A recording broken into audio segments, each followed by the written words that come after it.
He found her at the edge of dawn, half drowned in the ditch beneath the high road, a tangle of skirts and hair, and the thin, terrified sound of breathing that could have been a dying thing.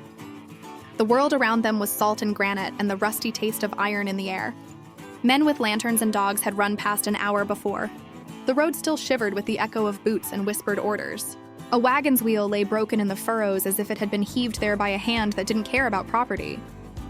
A child's doll, its glass eye missing, stared at the sky. A shadow moved along the rim of the road. Lean, rifle slung across a shoulder, face still a half-dark thing beneath a hat.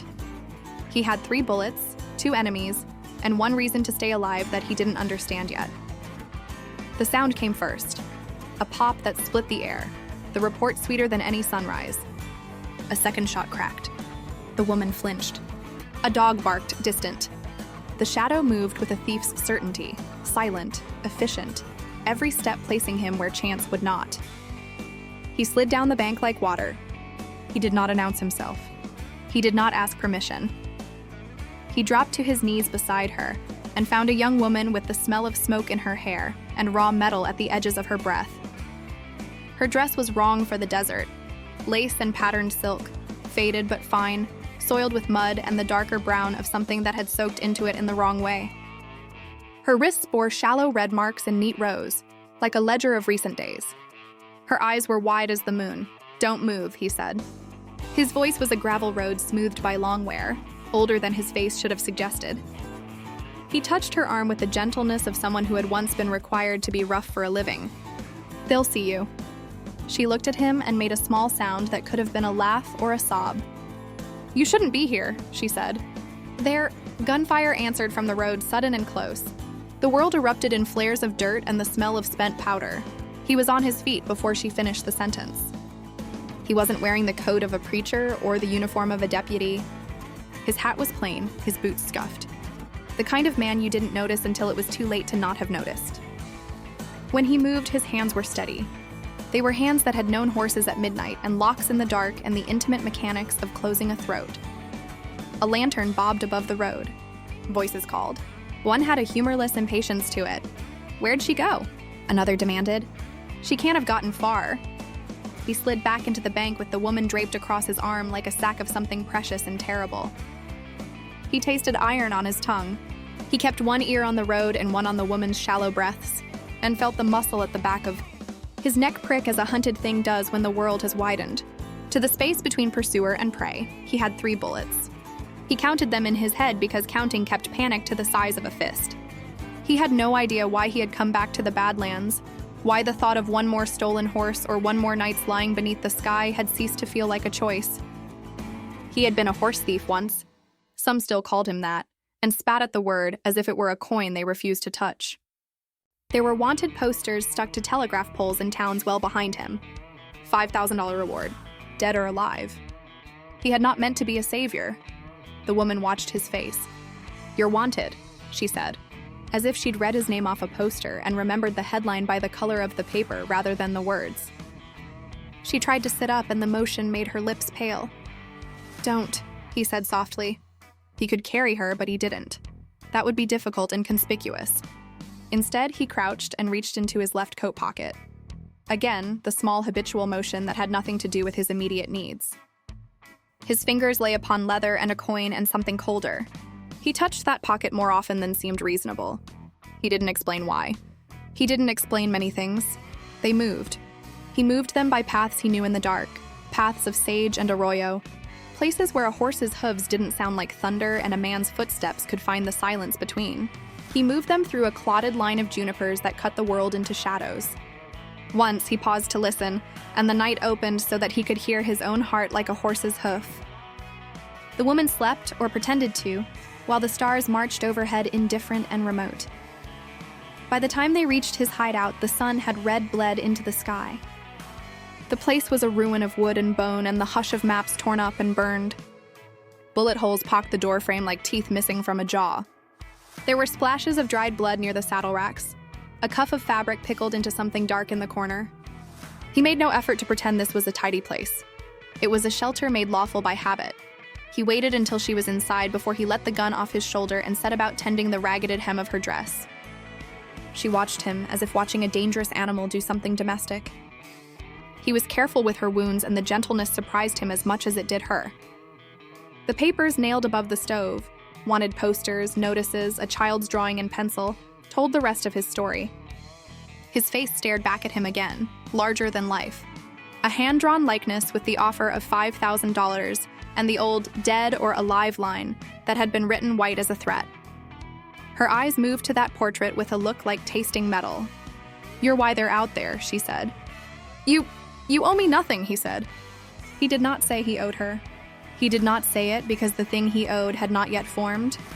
He wrapped a rag around her wrist to staunch the bleeding and felt, curiously, the way the paper under the stove flapped and ticked when the wind found the cracks. He checked the windows with the obsessive care of a man who had spent his better years trusting only that which could be checked. He made a habit of checking every 15 minutes. It was a strange ritual that let him believe the world could be contained by a hand. He made coffee that tasted of overboiled beans and a little of the desert. He introduced himself eventually with a name that had the texture of gravel, Cal Anders. The name sounded like a batch of unpaid debts. "It'll pass," he said of the woman's trembling. He did not ask about where she had come from. People told stories when they were ready. He worked by touch. He cleaned the wound on her temple, checked her pulse, told her of the paths where foxes dug and where a man could ride without a sound. She asked him his name, then flinched, then silenced herself because names mattered in a way that could end you. He was an outlaw in the eyes of law and a ghost in the eyes of men who had watched him ride away. The wanted posters told one half of the truth. There were other truths under the skin of his life. The way his hands still remembered the cadence of saddles. The way his left pocket had a worn place where a coin had rubbed the fabric. The way a man's life can be arranged like a deck, one card after another, until the whole hand is played out. She looked at the posters on the wall and traced the line of his jaw with a fingertip that shook. "They'll find me," she said. They're 10 minutes behind," he replied. The words a calculation, not a guess. He had time to move, time to get them both away. He had time to do what he had done for years, vanish and leave a rumor behind. But he didn't vanish. He stayed. He stayed because she had the look of someone who believed in a future that had been stolen by men with iron smiles, and because the smell of smoke in her hair matched a story he'd longed to correct. And because in his left pocket he kept something he had not yet learned how to live without, the weight of a promise, and a coin, and the tiny rolled scrap of paper with a name on it. She watched him handle a saddle with the reverence of a priest, and he told her, eventually, about the one time he had felt like he belonged to anything other than the night. There were no long confessions. There were small flashbacks like the clip of a horse's tail, a job that had gone wrong, men who had been bought and sold by promises, a partner who had smiled a betrayal. He spoke of being framed for a crime he didn't commit. The memory came like a needle, sharp and quick. A stagecoach that had been emptied, a marshal's badge implanted in his saddlebag, a courtroom that wanted an executioner. He had run with a price on his head, and he had learned how to make himself small enough to disappear. She listened, her own breaths pulling the story in and making it hers. "Then why didn't you turn yourself in when it was over?" she asked. He touched his left pocket by instinct, and it clicked in her head. That small, constant gesture is a secret in itself. He told her nothing, but the gesture made the questions stick like burrs to the hem of a dress. They were not alone for long. The first sign of their pursuers, a stray rider whose horse's nostrils flared with the scent of a fresh track, came in a stuttering clatter at noon. He scanned the horizon and made a decision without the drama of deliberation. He packed 2 saddles. He taught the woman how to tie a latigo and how to hold a gun the way one holds a promise. Not for show, but to keep fingers from shaking when the world demands them solid. She could shoot, flinched, but true. He taught her the way to breathe, how the gun's heft could be a comfort and not a threat. The lesson was practical. It had teeth. She learned because she had to. She learned because the cult that had held her would have no patience for a woman who didn't learn to kill if she needed to. The cult had rules like a religion, but teeth like a wolf's, and it spread quietly through towns with its own code and its own ledger. The leaders of the cult were men with titles and public faces. Their power reached into official spaces where deputies and judges smiled politely at their donation boxes. They kept secrets in plain sight and were careful as wrought. He taught her how to move in the saddle without making a sound. They left the hideout on horseback at dusk, the world a long, low drumbeat under hoof. He rode in front. She rode behind him, clutching a small leather satchel as if it contained the last thing she'd ever possess: her name. In that bag was a list of names she had memorized because the cult had tried to make her into a number, and numbers don't testify when men with power go to court. She had seen a murder on the edge of a grain elevator, a man in a suit pushed and a head hit stone, and she had been selected for silence. They sold her off to the cult under the promise of safety. She had been sold by people who pretended to love her. Who gave them away? He asked on a night when the moon shone like a coin. The wind smelled of dust and future rain. I don't know, she said. They said it was a mistake. They said they'd keep me safe. But they were the ones who... The words failed. She shut her jaw hard. Her fingers ached around the satchel strap. He wondered who had put the badge he had never claimed into his saddlebag.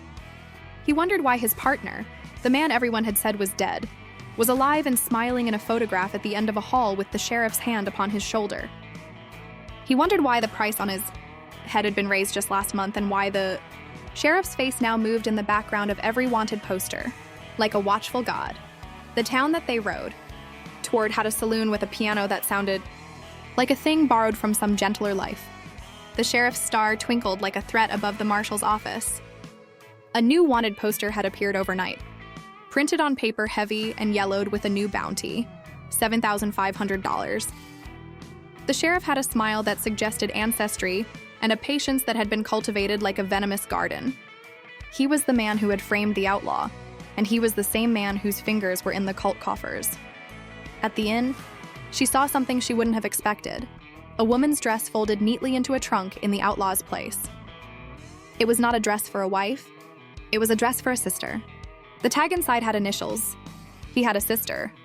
The name on the tag matched a name in a file he had once seen and then burned. He did not say anything at first. It would have made the hideout smaller to explain the full geography of his losses. When she asked about it, he did not lie. The dress belonged to a woman he had loved, or perhaps to an idea of a woman he had loved: his sister. She'd been the one who'd smiled when the men leaned in with promises. She was the one who had taken the easy path when the world made a choice between standing and bending. She had betrayed him in small ways, and then in a larger way, and then in the largest way of all, when she put her hand in the sheriff's and sent a badge where he had needed a brother. The betrayal sat where a bruise sits, a dull ache you forget until you bump it. She sold him out for a ledger, he said finally, and the sentence had no flourish. She called it survival. She had a name, Marta, and the way he said it made the air around his words change. His dead partner? He'd thought himself certain the man had been buried in the desert with a stone and the memory of blood. He had been wrong. His dead partner was alive and had taken up the sheriff's cause with the proud ease of a man who has learned how to step into a uniform and make it fit. He had been the judge, the law's teeth. He had been his worst night. He poured coffee again and again and watched the woman as if she were someone who might melt into the cup. She had a talent for survival that had been hammered into her by fear. She was not just running. She was a witness to a murder that had been obliterated by men with clean hands and deep-pocketed friends. People paid for testimony with threats and sometimes with blood. She knew names, 3 of them. They were names she clutched in her satchel like a rosary. She had been greedy with those names, memorizing them because the cult made sure you'd forgotten everything but your assigned number. He taught her how to hide the satchel under her skirts and how to fold the list into the seam of a cuff.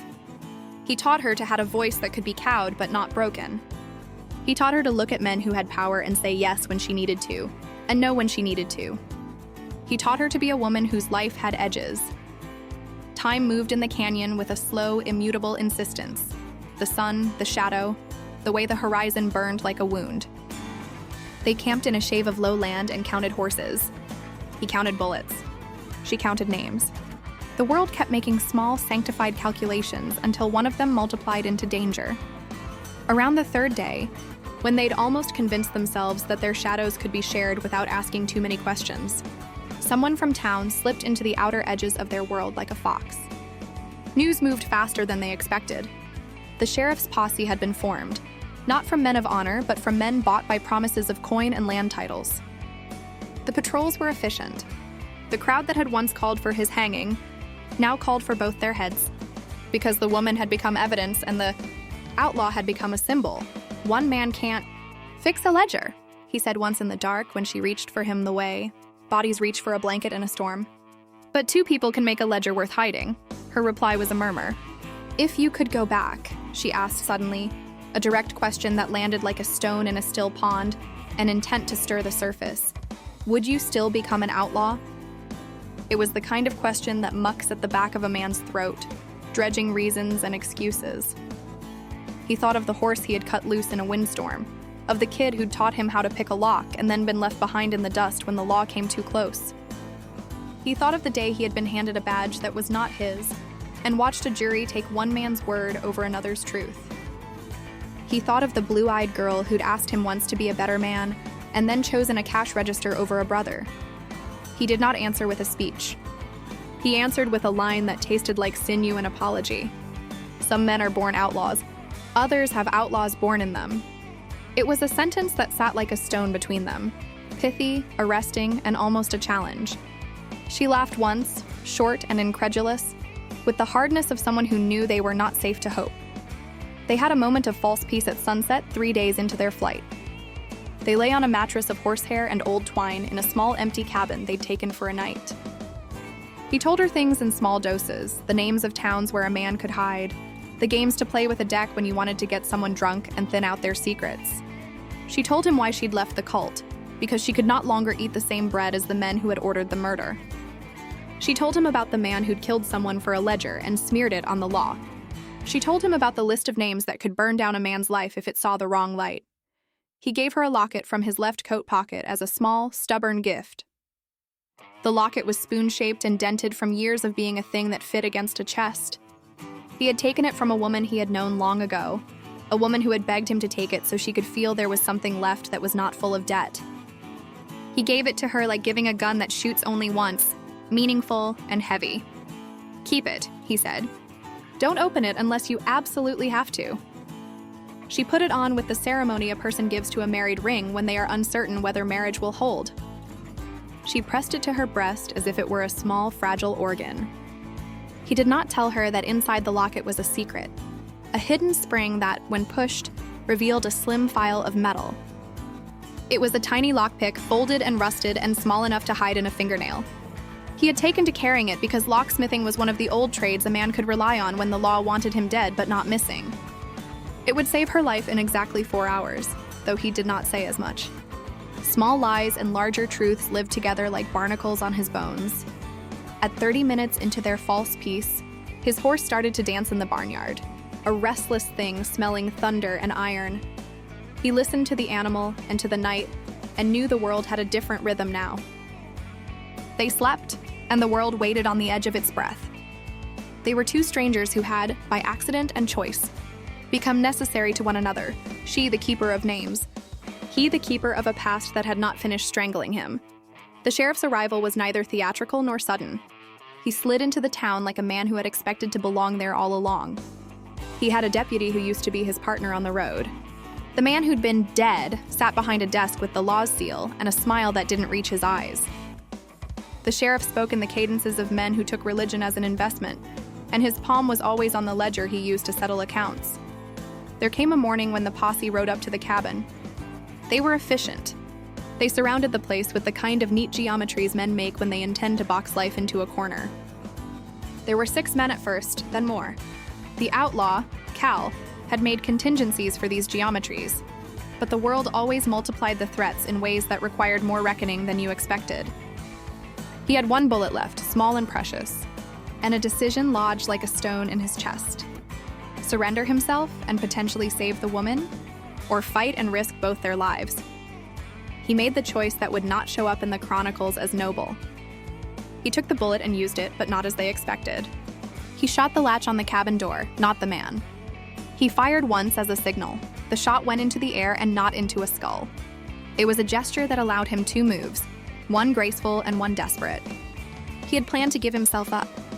The plan had a single clause he hadn't outlined. He would hand himself to the sheriff on the condition the woman was not harmed. He had told one ally of this, a man who had once owed him a life debt. Betrayal found them in the shape of his dead partner, stepping out of the crowd with a smirk and a new badge shining clean against his chest. The man who had shared a drink with him in a prior life had been the one to call the sheriff and to hand his name over in exchange for a landing. The man looked at Cal like a relic he was proud to have shot down. By the time the posse moved, the door had been opened for them. The woman was seized like a dove in a net, and the outlaw lay on the dust with a wound in his side, where a bullet had found him by accident or malice. The man in the new badge laughed with the joy of someone who'd watched a play and found his part perfectly staged. They took her to town with a rope around her wrists, the sort of theater towns love, a prisoner brought to face a people's justice. They hanged out a notice, execution the next morn. The town loved to see a consequence rendered in public. They liked names in the dirt. They enjoyed the fixity of things. He was left for dead, and they buried him in the dust as if a man could be comfortable in a place he'd been forced into. They left him to the birds and the quiet. But life is never finished with a man who still has something to fix. He had been hard-boned from a life of lying low. He breathed, then breathed again, and the world kept making low demands. He crawled from the grave they'd made for him and found the worst of the wound was not in his side, but the debt to the woman who had been taken. He tasted the dust like an old kind of coin and gathered up the last of his strength. He found two allies where he'd expected none. The man in his third life who had once been scorned by him and a woman in the saloon whose brother he'd once saved. Debts had a way of returning when needed. He assembled them with the sort of quick argument that a leader who had been formed in darkness knows. Promise coin when they found it, promise land if it was in their future, promise revenge as if they all wanted it. Men showed up. She, meanwhile, had not been entirely helpless. The locket had a spring that made a soft, almost invisible click the size of a migraine. She remembered the gesture he'd made with his left pocket and used his lesson the way a person uses a map in a storm. In her cell, she worked the little key with her fingers while the watchmen slept like satisfied men. The lockpick in the locket felt like a secret engine in her palm. She picked the lock with a trembling skill born of necessity. She had learned to steal back her life. The countdown moved like an animal that knows it's being fed. 12 hours till execution, 5 till the sheriff's final order, 2 till dawn. The city prepared itself for the ritual. They bared their teeth for the spectacle. She slipped from a cell in the way a woman learns to become a shadow. Slow steps, breath in the place of noise, a hand on the bar of a window. She moved like someone who'd spent a long time watching other people move and learning the roots of silence. Cal and his ragged crew moved like a storm gathering. He had an impossible plan that needed men who were unlikely allies, an old fence who'd hidden a mule, a gambler who owed him a favor, a blacksmith he'd saved from a lynch mob years ago. They took horses in the night like a church taking communion, quiet, ritualistic. They rode into the town with the sort of confidence thieves learn from 1,000 small victories. 2 fronts opened. He would create the distraction outside where the sheriff expected to find a melee, and she would break the ritual inside where they would try to wring a confession from her. He had taught her to shoot earlier. She remembered the lesson with a clarity that surprised her. He had taught her to breathe and aim and to walk to the place where a man who wanted to live focused. The plan was messy and human and beautiful in its imperfect geometry. Men died on both sides. There were moments of brilliance. The fence released a horse where none expected it. The gambler knocked the town bell into a frenzy. The smith improvised a ladder out of harnesses and rope. The sheriff had grand plans and a habit of believing himself untouchable by small men. He had not anticipated the poetry of his own unraveling. Inside the hall where she had been held, she moved like a thing who had been rehearsing for a final scene. The locket's pick clicked in her palm like a tiny, faithful heartbeat. She saw the rope looped and the noose waiting like an unwelcome punctuation. She had a moment of fear that was pure and acid, to die for a list of names you'd carried in your pocket like a talisman. It seemed wrong and yet right. It would have been the end. She made the choice the man she had come to love wanted her to make, and the one she wanted for herself had not entirely been ready to face, not to wait to be saved, but to take the rescue. Her fingers worked the lock like a lover's hands. She freed herself and then freed a few who had been silenced by the sheriff's men and the cult's patience. She used the small gun he'd given her and the way she had learned to put a man in his place. Her voice rang out like a bell she had been waiting to swing. Cal burst in through the back door like wind through a torn sail, and the place fell into a sound that was half pleading and half rage. There was a time in the confrontation when it felt like everything would end in fire and smoke. He had 1 bullet left. two targets? Options that would damn his soul? He had to choose between swinging his gun and killing a man who had wronged him, or holding back and letting another save the day. It was the wrong kind of choice, a moral algebra where all the answers left scars. He heard the woman's voice in the chaos. He saw the sheriff with his hand on the ledger and the dead partner at his elbow, smiling as if he owned the world. He saw the line of men who had been bought and who had come to watch. He saw the rope hovering. The list of names she had clutched was now spread out on a table like contraband. The world narrowed. He had one bullet left. He could kill the sheriff there and be free in a way that would not be worth the cost. Or he could do something that would change the structure of things entirely. He could expose the ledger in a way that would make the town see how rot had been cultivated. He chose exposure. He used his bullet, not to kill the sheriff, but to pin the ledger to the wall with a small, deliberate shot. The sound of paper struck with a bullet was almost comedic in its simplicity, but it changed everything. The ledger fanned out, the names spilling into the air like a plague. People who had thought themselves safe discovered their names in ink. The cult's men looked at each other and scrambled. It was a theatrical move, and it worked. People who had been bought by smiles found their pockets suddenly empty of all reason to smile. The sheriff reached for his badge and found it a useless metal sun. The partner who had grinned discovered his hands empty of proof. The town's ease with the arrangement, its willingness to allow certain men to prosper at the expense of others, rose like steam, and the crowd turned. A mob is nothing more than a collection of small indignations and a willingness to burn. There was the poetry of a villain's comeuppance. The sheriff, pinned to his own ledger like a bug in amber, had no recourse as the town turned. His sentences of suave law meant nothing. The man who had once been his partner tried to run. The woman Cal had once loved, his sister Marta, stood in the crowd with the look of someone who'd learned that survival is sometimes a cross to be borne. She did not run. She did not even try to hide when the ledger showed her name linking to more than one crooked deal. Her face was a map of compromise. The climactic confrontation was not a duel of bullets alone, but a reckoning. The ledger fell open and showed how the cult had spent money on donations and how contracts had been made with men who called themselves judges. Names and dates unfolded like petals. People began to shout. The sheriff's men found themselves trapped between the honor of a badge and the reflexive self-preservation of a human mob. Justice, when it rises from the belly of a crowd, is ragged and sometimes wrong, but in that moment, it felt like correction. There was a quiet moment inside the chaos when Cal and the woman stood with the sun on their faces, and he said, "The law wanted him dead. She wanted him alive. Love doesn't follow the rules." It was a line that arrested 100 tongues, and it found its way into the mouths of those who watched it happen, as if they'd been waiting for the translation of something they'd always felt. It became a one-liner that would travel towns like gossip on a summer wind. They did not find perfect justice. The courthouse is a better place for vengeance than a mob, and the ledger was too vast to be sealed in a single day. But the ledger's exposure unearthed corruption in a way that made a formal trial possible, one that could be won in the teeth of the law. The sheriff was removed by a council and hauled off with a thin, clean robe of process. The partner refused to be tried. He slipped into the cracks of the geography and was never seen again, though rumors said a man with a familiar grin had found a new county to bless with his charm. Cal did not reassume his old life. He had been wounded in more than the skin.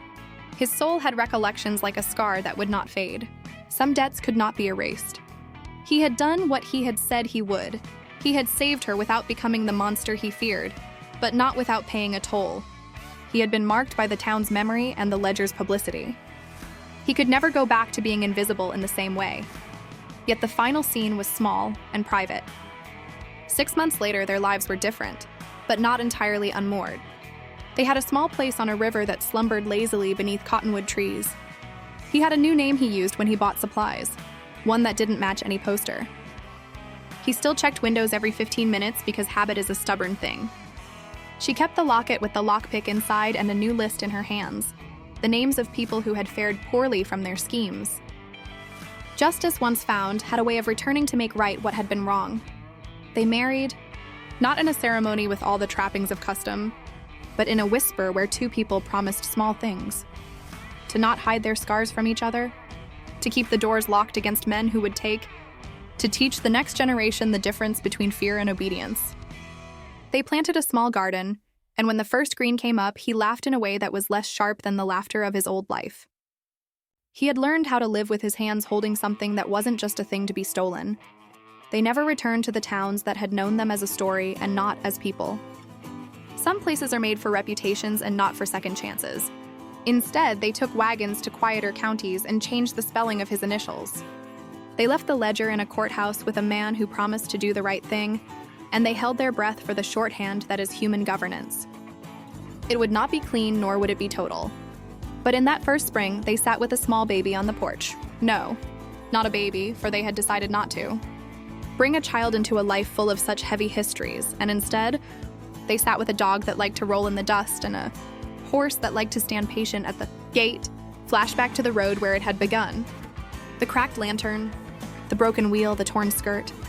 There was the memory of gunshots and the shape of a man who had 3 bullets and 2 enemies, and a reason to live that had been a mystery until he looked into a set of eyes that needed saving. That opening image returned in the final frame, but its meaning had altered.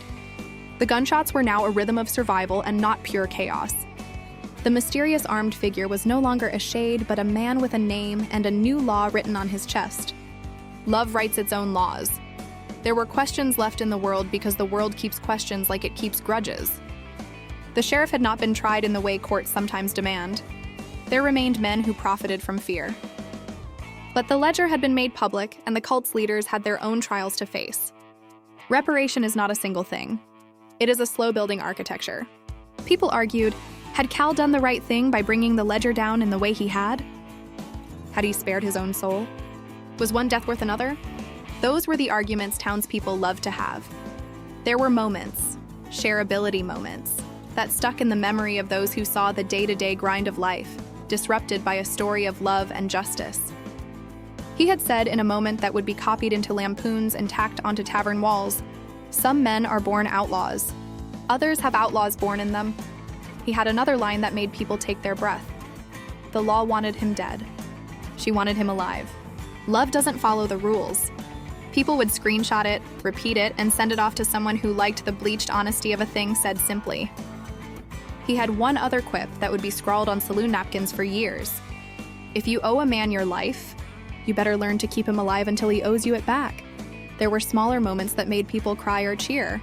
When he gave her the locket and told her not to open it, she had opened it twice, once in his absence and once in his presence. And each time it became not just a tool, but proof that someone had thought to save a life in a way that required craftsmanship. The day the ledger was pinned to the wall by a single bullet, the crowd gasped and then cheered. The sheriff's smile faltered. The partner slipped away. The woman who had been sold by her family chose to press charges. The town's silence against men of power broke like thin ice. There were twist reveals. The man who'd framed Cal had been the sheriff. Yes, but he'd also been the one who profited most from the cult's silence. The sister, Marta, who had betrayed him, had been coerced first and then had learned to profit. She paid a price and stayed to mend what she'd broken. The man who'd been dead was alive and led the posse, and his complicity with the sheriff had been the original arming of the trap. All of these were revealed with the careful pull of a thread, not the sudden yank of a trick. There were moral dilemmas that the story didn't duck. Did exposing the ledger, pinning it to the wall with a bullet, justify taking a life in the process? Was letting the mob deliver its own brand of justice ever something one should hope for? He had to choose between killing the sheriff himself and risking the very soul he'd vowed to protect. He chose instead to expose the ledger and let the people decide. The people decided in a human way, messy, imperfect, and ultimately a kind of balance that left wounds but removed the rot. At the story's end, they sat together on a porch and watched a storm come in. He still checked the windows every 15 minutes. She still kept the locket under her shirt. Sometimes, late at night, when the wind pressed at the shutters and the house felt like a small animal, he would touch the empty space in his left pocket where he'd kept the coin and the paper with a name on it. Sometimes he would reach into that pocket and find the loose coin he kept for luck. He would feel the weight and remember that a man's past moves with him like a shadow, and shadows can shelter or they can conceal dangers. 6 months later, the final images stitched the opening scene into something different. The broken wheel was mended, the lamp was hung, and a woman sat at a window sewing a child's boot while a man mended a saddle. They had a dog that followed a path like a ribbon. The sun fell soft. The ledger rested in a courthouse box with a man who had promised to take care of it. The sheriff had gone to a cell and his partner had slunk away. They had been given a second shape. There was one last quiet line as the screen began to close. In this harsh frontier where justice is scarce and second chances rarer still, love writes its own law. It was the final appeal, a voiceover that landed like a warm hand on a weary shoulder, asking not for blind faith but for hope.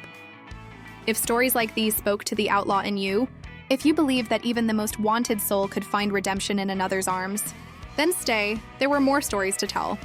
Now, what would you have done with one bullet and two enemies? Could you forgive the person who destroyed your life? If you had to choose between killing one man to save many and letting the law take its slow hand, which would you choose? Drop that argument in the open, because the frontier loves its debate.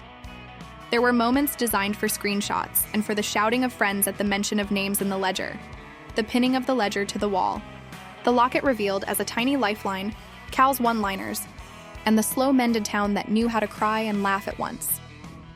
There were 3 questions pushed into the hearts of those who watched. Did he do right? Could she ever trust again? Would the town be better? The answers hung there like clothes on a line, washing in the wind.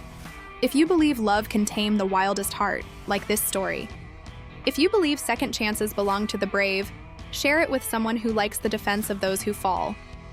Subscribe for more tales where the frontier is not only a place, but a character, sharp, honest, and full of danger. Hit the bell. Leave a comment. Which moment had you holding your breath? Which choice would you have made at the hangman's block? Tell us which line you wrote down and put in your pocket. They walked away from the courthouse hand in hand, not because anything had been perfectly fixed, but because they had chosen to stay together in the space between the broken things. The sun went down and the porch light came on. The dog barked at something small and unafraid. The horse munched quietly, and wherein law had faltered, love had made a new law of its own, one that would live on in whispers and in the way people told the story on long evenings when the whiskey was good and the weather was bad. Some lines lingered like embers. Some men are born outlaws. Others have outlaws born in them. The law wanted him dead. She wanted him alive. Love doesn't follow the rules. The ledger didn't care if it burned, but people did. The story landed like a stone in a river. Ripples moved outwards and kept going long after the last frame had gone black. So their story ends where many stories begin, with 2 people who had learned how to salvage a future from the edge of ruin. If this makes you believe in the quiet heroics of the everyday, then hold the line. More stories are coming to the frontier, and each one asks the same question. What would you do when the law fails and love calls you to be braver than you've ever been? Tell us, would you have traded your soul for one life saved? Would you have fired the bullet to pin the truth to the wall? Was saving her worth the cost of becoming the thing everyone feared? Leave your answer in the dust of the comments and help light the way for the next outlaw who finds love in the plainest place.